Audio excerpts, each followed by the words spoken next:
ننګرهار کې د پوهنې وزارت تضمین کیفیت معاینات اړوند احصایي رصد له لوري دولتي او خصوصي ښوونځیو مدیرانو ته د احصایي راټولولو او ترتیبولو په موخه د ورځني ښوونیز سیمینار پیل شو. د پوهنې وزارت د احصایي رئیس مولوي بسم الله نعماني وایي دغه ښوونیز سیمینار په ټول هیواد کې پیل شوی چې موخه یې د هیواد په کچه د ښوونیزو ادارو د دقیق احصایي معلومول او راټولول دي. دا سیمینار به تقریبا 2 ورځې سیمینار موږ مدیر صاحبانو ته یا د تعلیمي نهادونو مسؤلینو ته موږ 2 ورځې سیمینار لرو چې په اوله ورځ باندې به هغه فرمې چې هغه د احصایې مربوط فرمې دي د هغو به وضاحت کیږي او په دویمه ورځ باندې به د هغه احصایې د هغه فرمو چې کومه احصایه یا ارقام جمعواري سوي دي د هغو به تطبیق کیږي او په دریمه ورځ باندې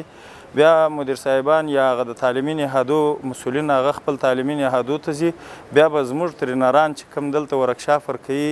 هغوی به په تعلیمي نهادو کې چک کوي د دغه فرمو. په ورته وخت کې د ننګرهار پوهنې رئیس مفتي حبیب حضرت حقانی وایي په دغه سیمینار کې د 1180 ښوونځیو مدیرانو ګډون کړی چې په خبره د احصایي راټولولو برخه کې دا سیمینار ډېر ګټور دی. اسلامي امارت تعلیمي ادارو کې د شفافیت لپاره او د دې د پیاوړتیا لپاره احصایي پروګرام شروع کړی دی او هم د معرف په سطح په وزارت کې او ریاست د احصایي په نوم باندې د ټولو هدف همدا دی چې یو متوازن معتدل او باکیفیته تعلیمي نظام رامنځته شي. هغه په همدې معنی باندې چې دوی مخکې نه پیشبیني وکړي چې موږ ته څومره شاګرد لرو موږ ته څومره معلم ضرورت دی یا نور اداري او تدریسي مواد موږ ته څومره دا په دې پورې موقوف دي چې صحیح او دقیقه احصایه رامنځته شي او فعلا دوی تقریبا په 1180 تعلیمي ادارو ته